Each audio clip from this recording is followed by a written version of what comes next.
مستقبل کی چیزوں میں بہت ساری چیزیں حدیثوں میں ہمارے نبی صلی اللہ علیہ وسلم نے ہمیں بتائی ہیں۔ دجال کے بارے میں بتایا ہے کہ دجال آئے گا، عیسیٰ علیہ السلام کا نزول ہوگا، ایک آگ نکلے گی جو لوگوں کو محشر کے میدان میں جمع کرے گی۔ بہت ساری صفات، بہت ساری قیامت کی نشانیاں جو سب مستقبل کے بارے میں ہیں وہ بتائی گئی ہیں۔ ان میں سے بہت ساری جو چھوٹی نشانیاں ہو چکی ہیں، یا علماء کہتے ہیں کہ تقریباً سبھی ہو چکی ہیں، سوائے بڑی 10 نشانیوں کے کہ جن کے بارے میں حدیث میں آتا ہے کہ جب ان میں سے ایک ہو جائے گی تو وہ ایک لڑی کی مانند جس کے اندر موتیاں پری ہوئی ہوتی ہیں، اور اس لڑی کو کاٹ دیا جائے تو پیدر پہ ایک دوسرے کے پیچھے وہ ساری موتیاں نکل کر کے گرنے لگتی ہیں، بکھرنے لگتی ہیں۔ ایسے ہی وہ قیامت کی نشانیاں پوری ہونے لگیں گی جب وہ بڑی نشانیاں ہیں۔ تو مقصد یہ سب مستقبل کے بارے میں ہمارے نبی صلی اللہ علیہ وسلم نے ہمیں بتایا۔ تو اب سوال یہ پیدا ہوتا ہے کہ جب نبی صلی اللہ علیہ وسلم کو مستقبل کے بارے میں علم غیب نہیں ہے تو پھر آپ نے یہ مستقبل کی چیزیں کیسے بتا دی؟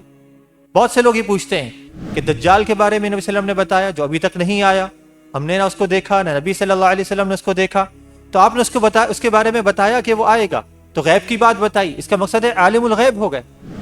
تو اس کے بارے میں یہ گزارش ہے کہ نبی صلی اللہ علیہ وسلم نے چاہے مستقبل کے بارے میں جو باتیں بتائیں، چاہے ماضی کے بارے میں جیسے پچھلے انبیاء کے بارے میں خبریں دی، موسیٰ علیہ السلام کی قوم کی حکایت بیان کری، یہ ساری باتیں جو ذکر کری، ان کی ہلاکتیں، ان کی سزائیں، ان کی جزائیں، جو بھی چیزیں ذکر کی گئی ہیں وہ سب کی سب اللہ رب العالمین نے ہمارے نبی صلی اللہ علیہ وسلم کو وحی کے ذریعے بتایا تھا، تو آپ صلی اللہ علیہ وسلم نے ہم تک وہ بات پہنچا دی۔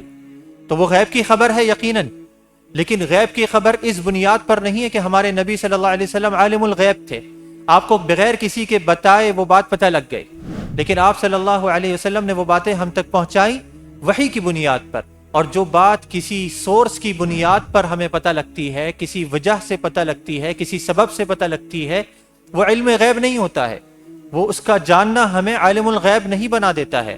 وہ خبر باعتبار ماضی، پاسٹ کے اعتبار سے وہ غیب ہوتی ہے، لیکن جب وہ چیز آپ کو پتہ لگ جاتی ہے تو پھر وہ چیز علم غیب نہیں رہتی۔ اس کی ایک چھوٹی سی مثال لے لیں، سمجھانے کے لیے میں اکثر لوگوں کو یہ مثال دیتا ہوں کہ کیا آپ لوگوں کو یہ پتا ہے کہ میری جیب میں اس وقت کیا ہے؟ پتا ہے؟ کسی کو پتا ہے؟ نہیں پتا۔ کیوں؟ کیونکہ علم غیب ہے، چھپی ہوئی چیز ہے، غیب ہے۔ اور غیب کا دعویٰ کرنا، غیب کے علم کا ہونے کا دعویٰ کرنا کیا ہے؟ یہ شرک ہے اللہ کے ساتھ۔ لیکن میں مثال کے طور پہ آپ کو اپنی جیب سے کوئی چیز نکال کر کے دکھا دیتا ہوں، صحیح ہے؟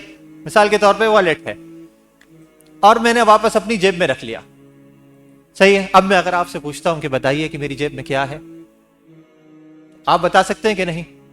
بالکل بتا سکتے ہیں۔ ہر کوئی کہے گا کہ بٹوا ہے جیب میں۔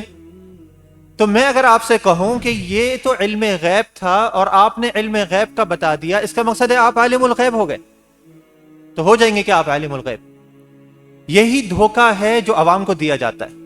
کہتے ہیں ہمارے نبی صلی اللہ علیہ وسلم نے غیب کی خبریں بتائیں، تو اس کا مقصد ہے کہ آپ صلی اللہ علیہ وسلم عالم الغیب ہیں۔ تو غیب کی خبر بتا دینا الگ چیز ہے اور عالم الغیب ہو جانا الگ چیز ہے۔ تو آپ نے ابھی مجھے غیب کی خبر بتا دی جو ابھی تھوڑی دیر کے پہلے کے اعتبار سے غیب تھی، تو آپ نے اس کی خبر مجھے بتا دی کہ میری جیب میں والیٹ ہے، لیکن آپ عالم الغیب نہیں ہو گئے، کیونکہ یہ خبر آپ کو کیسے پتہ لگی؟ ایک سورس کے ذریعے، اور وہ ہے نظر۔ آپ نے دیکھا اپنے سامنے، آپ کو پتہ لگ گیا۔ کوئی شخص آپ کو جا کر کے بتا دیتا کہ میری جیب میں یہ چیز رکھی ہوئی ہے، آپ اس کی بنیاد پر مجھے بتاتے تو بھی آپ نے غیب کی تو خبر دی لیکن عالم الغیب نہیں ہو گئے۔ تو ان دونوں چیزوں کو سمجھنا پڑے گا۔ عالم الغیب اسے کہتے ہیں جو بغیر کسی اسباب کے، بغیر کسی سورسز کے، بغیر کسی چیزوں کو استعمال کیے، وسائل کو استعمال کیے، کسی غیب کی چیز کے بارے میں، پوشیدہ چیز کے بارے میں خبر دے دے۔ یہ علم غیب ہے۔ علم غیب یہ نہیں ہوتا کہ اگر آپ کو کسی چیز کے ذریعے، کسی وسیلے کے ذریعے آپ کو کوئی چیز پتہ لگ جائے، آپ اس کے بارے میں بتائیں، تو وہ علم غیب نہیں ہوتا۔